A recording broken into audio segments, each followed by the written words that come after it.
is an amazing graph. What this graph is a graph of survival rates. So basically, on the left, these are men, the number of men who survive at a particular age. So the age of 75, in the United States, white men, 85% of white males are alive at the age of 75. Well, it's a bit less, 83.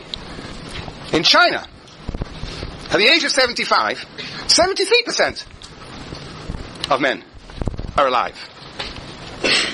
And in Kerala, which is a state with the longest life expectancy in India, the age of 75, 72% of men are alive. And then we go to the United States, we find African Americans, at the age of 75, only 67% are alive. What is this graph saying, Tracy? I have a problem with the graph. Let's first say what it says, and then you have a problem. That's the problem. No. First let's see what it says, and then first we try to understand, and then we criticize. Okay. What is this graph saying? In the Smithian terms. Yes, Alex.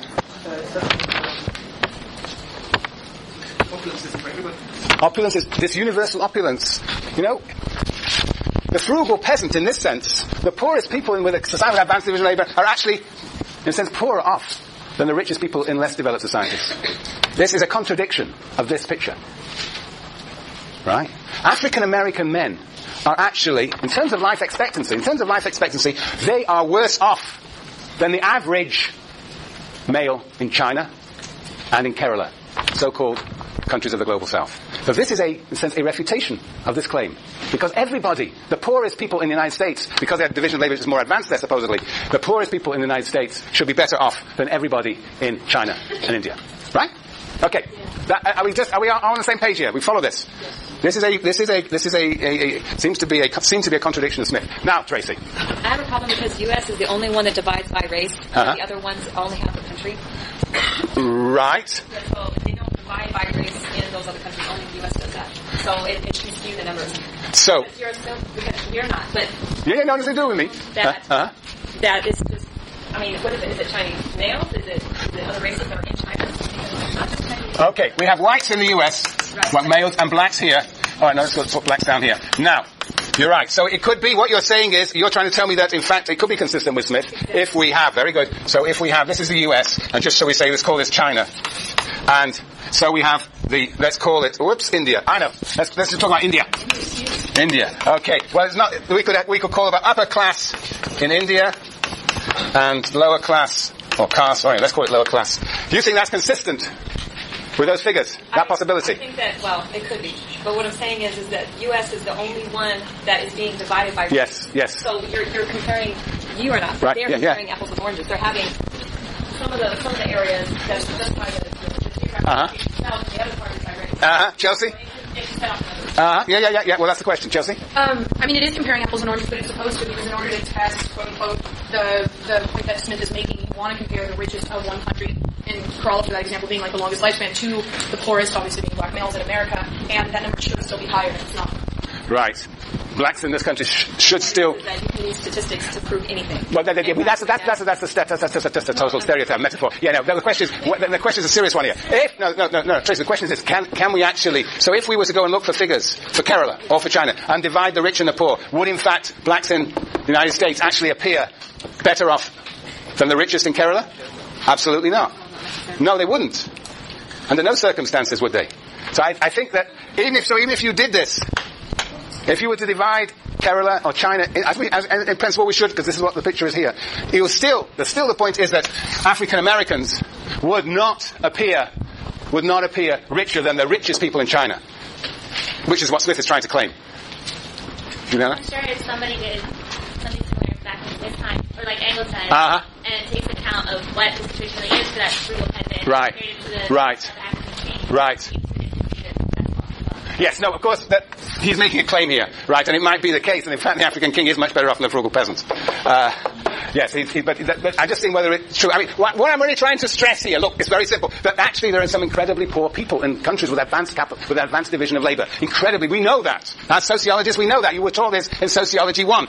And indeed, the poorest people in this country are indeed much worse off than the richest people in the global south. And in fact, you will find, if you look at countries like, who are the poorest countries in the world, have an incredibly unequal income distribution.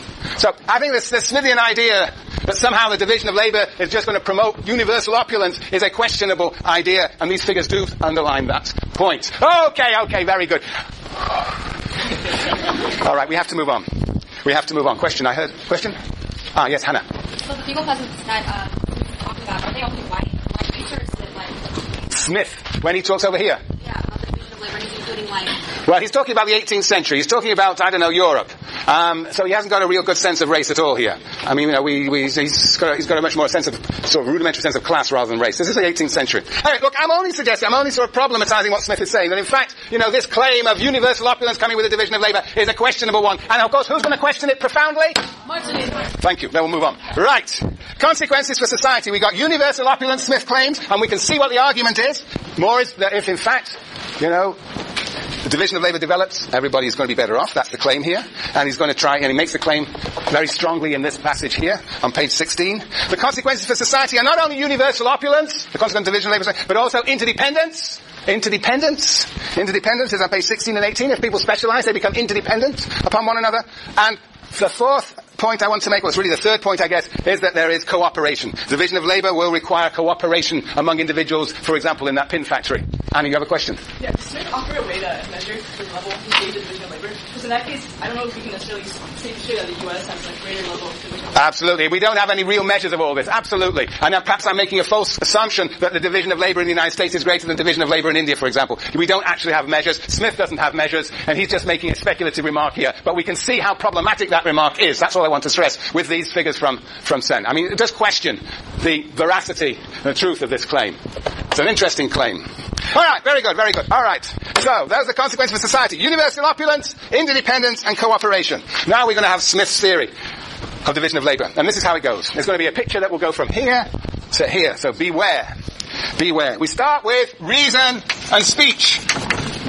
And that leads to what? The propensity to what? To truck, barter, and exchange. Truck, barter, and exchange. And that, in turn, leads to what? Real exchange, actual exchange. If and only if what?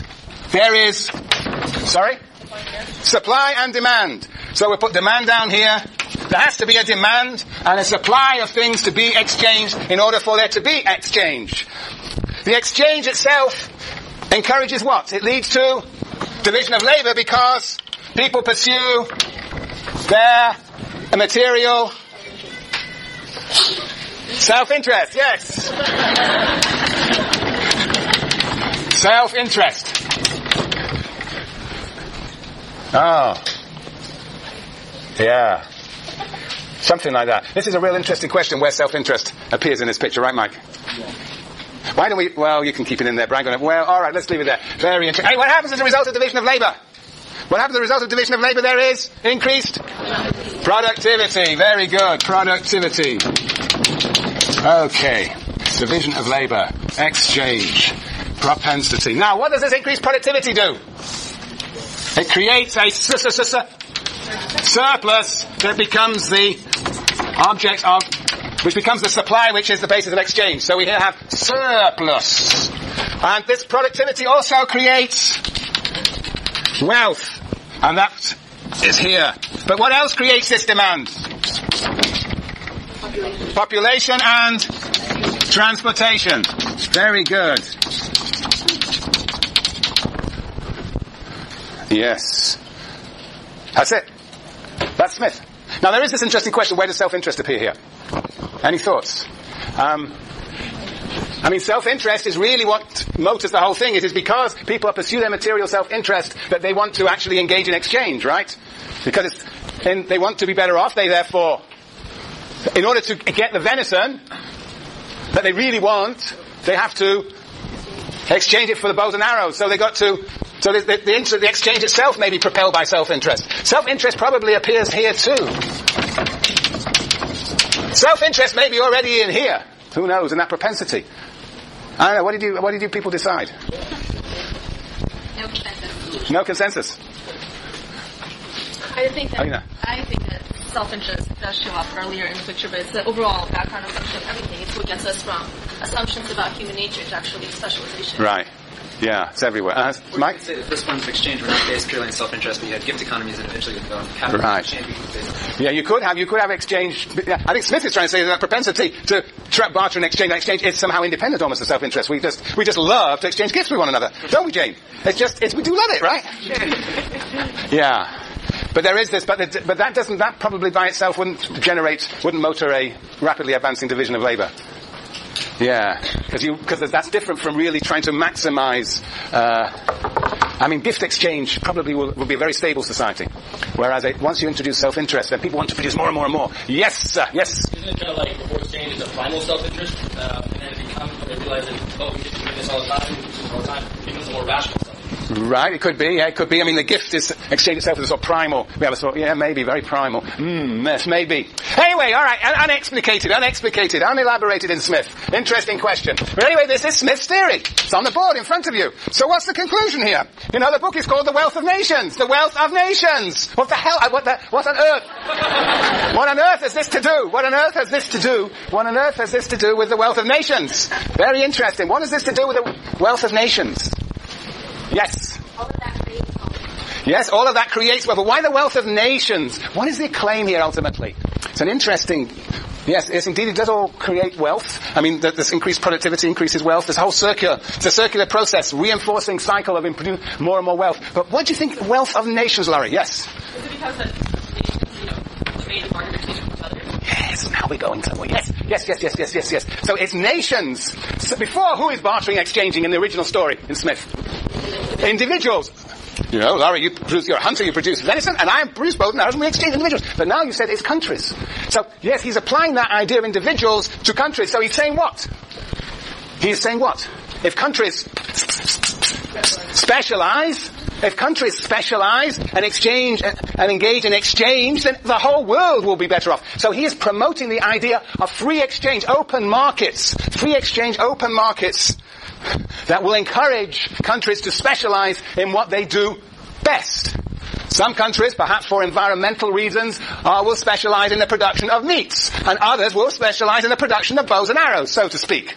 Some countries will produce raw materials, coffee and cocoa. Other countries will produce industrial goods. The point is that if every country specializes in what it does best, exchanges, then everybody will be better off. There will be the wealth of all nations. So he's encouraging an international division of labor. But this is very important. We'll come to it in a second. He starts out with individuals in a society.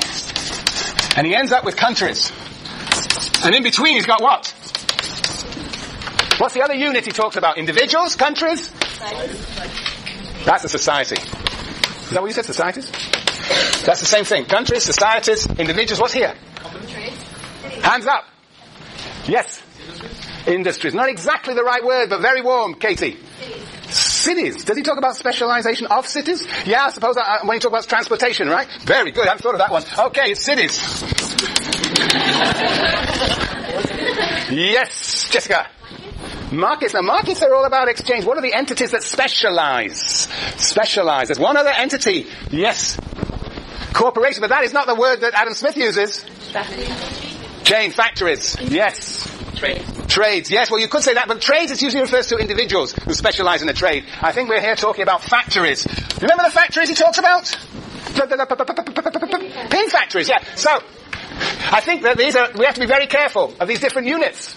He's running around, as we'll see in a minute, with different units. Here, individuals specialize. Then we have factories specializing, producing pins. Then we have cities that specialize, because some are near the water and some are not. It's not altogether well elaborated, but I think it's an interesting idea. And then there are countries that specialize. And the idea is that where we have specialization, people will then exchange and everybody will be better off. As long as that exchange is fair and deliberate. Okay. Now, but essentially what Smith is arguing in this book is that if countries specialize in the production of certain goods, they will produce more and more, they will be to exchange with one another, and the whole world will be better off, the wealth of nations. So every country should specialize in what it does best. Good. Do you think that's true? Look, NAFTA. North American Free Trade Association. Agreement, right? Agreement, yeah. The argument for NAFTA was what?